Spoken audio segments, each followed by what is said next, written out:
सोनम और राजा की नई नई शादी हुई थी। रिश्तों में नयापन था, भरोसा था और था ऐसा प्यार जिसमें न शब्द की कोई जगह नहीं थी। पत्नी जो जो कहती गई वही राजा की दुनिया बनता गया और राजा रघुवंशी अपनी पत्नी सोनम की हर बात बिना किसी सवाल के मानता चला गया और शायद यही उसकी ज़िंदगी का सबसे बड़ा कहीं अंतिम फैसला साबित हुआ। हनीमून पर जब कब जाना है, कौन सा रास्ता चुनना है और क्या पहनना है, कितने पैसे लेने हैं, हर फैसला सोनम लेती रही और राजा सिर झुकाकर मंजूर देता रहा। लेकिन राजा को क्या पता था कि उसकी पत्नी क्यों हर बात में उसकी ही हाँ करवा रही है। सोनम तो एक ऐसी साजिश रच रही थी जो उसे सीधा मौत की घाटी की तरफ ले जाने वाली थी। नमस्कार, आप देख रहे हैं समर इंडिया और मैं हूं आपके साथ अमन कुमार सिद्धू। अगर आप हमारे चैनल पर आए तो कृपया सब्सक्राइब कर दें।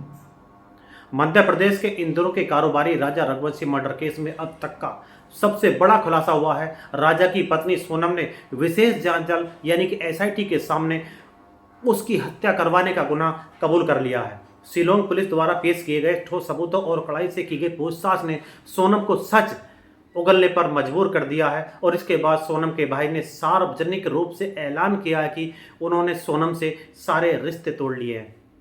यहाँ तक कि उसके खिलाफ कानूनी लड़ाई की बात कह रहे हैं। सोनम के गोविंद रघुवंशी भाई ने कहा कि हमें 100% यकीन है कि सोनम ने ही हत्या करवाई है और सबूतों के आधार पर यह साफ है कि हमने राजा रघुवंशी के परिवार से माफ़ी मांगी है। यदि सोनम दोषी है तो उसे फांसी होनी चाहिए।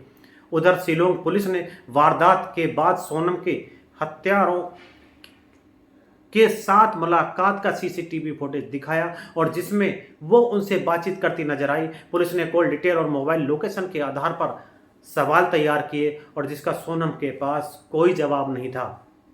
शिलोंग पुलिस ने सोनम रघुवंशी और राज कुशवाहा को आमने सामने बिठाकर पूछताछ की है और इस दौरान सोनम के बयानों में कई विरोधाभास सामने आए और जिसने उसके गुनाह को और पक्का कर दिया। पुलिस सूत्रों के अनुसार सोनम ने हत्या के पीछे निजी रंजिश और पारिवारिक विवाद का कारण बताया।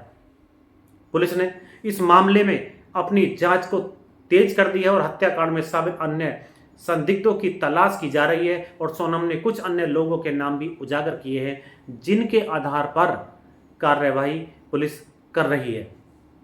इससे पहले गोविंद रघुवंशी मृतक राजा के घर उनके परिजनों से मिलने पहुंचे और वहां उन्होंने कहा कि जिसने हत्या की है उसे फांसी की सजा मिले। उन्होंने दावा किया है कि उसे सोनम की साजिश की कोई जानकारी नहीं थी। वो गाजीपुर में सोनम से सिर्फ 2 मिनट के लिए मिला और लेकिन उसने कोई गुनाह नहीं कबूला और उसने कहा कि राज कुशवाहा उनके वहाँ सिर्फ कर्मचारी था। सोनम का उसके साथ कोई अफेयर नहीं था। वो उसे राखी बांधती थी और सोनम ने अपनी माँ को राज कुशवाहा के बारे में भी कुछ नहीं बताया था। यहाँ मैं आपको बताते चलूँ कि राजा रघुवंशी मर्डर केस को सुलझाने का दावा करने वाली मेघालय पुलिस का कहना है कि इस हत्याकांड की मास्टरमाइंड सोनम रघुवंशी है।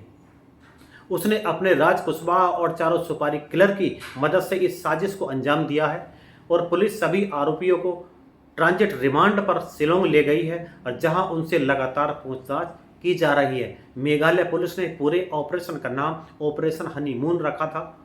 इसके तहत सभी आरोपियों को पकड़ा गया और इसकी जांच के लिए गठित एसआईटी में 120 पुलिसकर्मी शामिल थे। पुलिस टीमों की अगुवाई ईस्ट खासी हिल्स के पुलिस अधीक्षक विवेक सीएम और एसपी सिटी हर्बर्ट पिनियाट खारगोंगोर कर रहे थे और इस जांच में NDRF, SDRF, jet hills mountaineering club और स्नेपर डॉग्स की टीम भी शामिल रही और पुलिस ने ड्रोन की मदद से ली। इसके अलावा टेक्निकल सर्विलांस के जरिए सभी आरोपियों के बातचीत का ब्यौरा एकत्रित किया गया और जिससे उनके बारे में खुलासा हो सका और इसी आधार पर पुलिस ने 3 राज्यों में ऑपरेशन चलाकर इस मामले का खुलासा किया है। आप क्या कहना चाहते हैं सोनम रघुवंशी के बारे में? कमेंट बॉक्स में अवश्य बताएं। मिलते हैं अगली वीडियो में, तब तक के लिए नमस्कार।